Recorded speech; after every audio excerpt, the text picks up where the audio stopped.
किसी ने बड़े कमाल की बात कही है कि यदि आप सही हैं तो आपको गुस्सा करने की कोई जरूरत नहीं है, और यदि आप गलत हैं तो आपको गुस्सा करने का कोई हक नहीं है।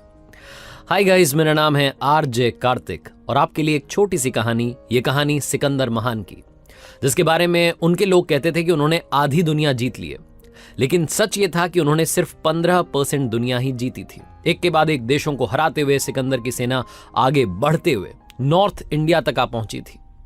और हमारे यहां राजा पोरस के साथ जब युद्ध हुआ तो सिकंदर ने उनसे दोस्ती कर ली। उसे समझ में आ गया कि भारत का पराक्रम कितना ज्यादा है।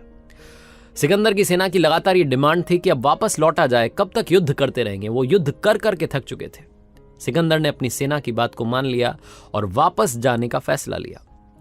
लेकिन सिकंदर भारत से लौटते वक्त भारत के सबसे ज्ञानी पुरुष को, सबसे ज्ञानी व्यक्ति को अपने साथ में ले जाना चाहता था।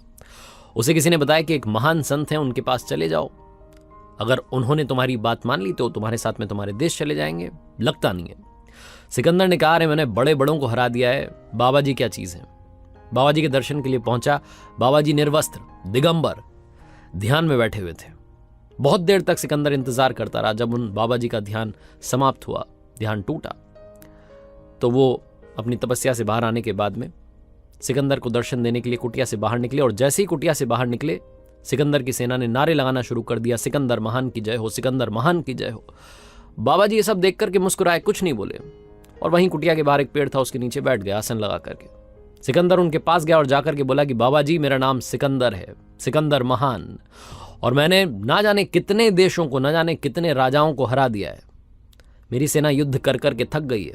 अब हम वापस जा रहे हैं, लेकिन वापस जाते वक्त मैं भारत से एक ज्ञानी व्यक्ति को अपने साथ में ले जाना चाहता हूं, और लोगों ने बताया कि आपसे ज्ञानी कोई नहीं है, इसलिए आप हमारे साथ चलिए। बाबा जी ने मना कर दिया कि नहीं, मैं यहां तपस्या करता हूं, ये छोटी सी कुटिया मेरी कुटिया, बस इसके अलावा मुझे कहीं नहीं जाना।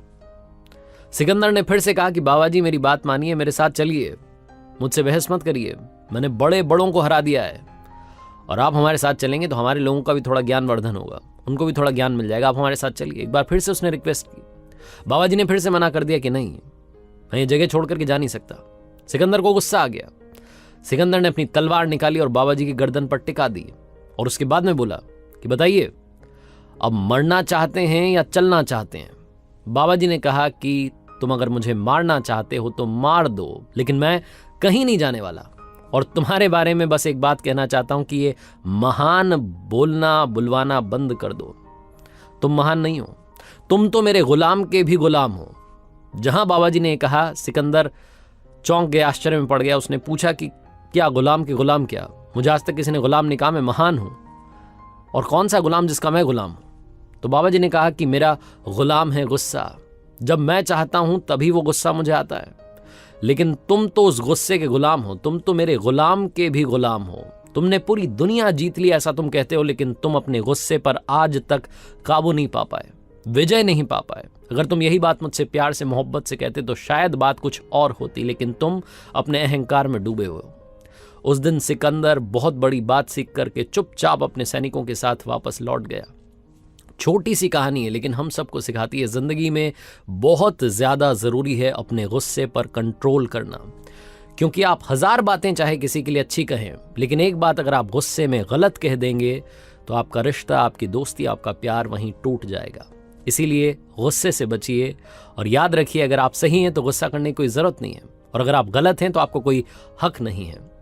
सुनते रहिए, देखते रहिए मेरे साथ हर सोमवार सुबह 9:30 बजे मेरे सोशल मीडिया पर एक नई कहानी। और बस जाते जाते यही कहूंगा, कर दिखाओ कुछ ऐसा कि दुनिया करना चाहे आपके जैसा।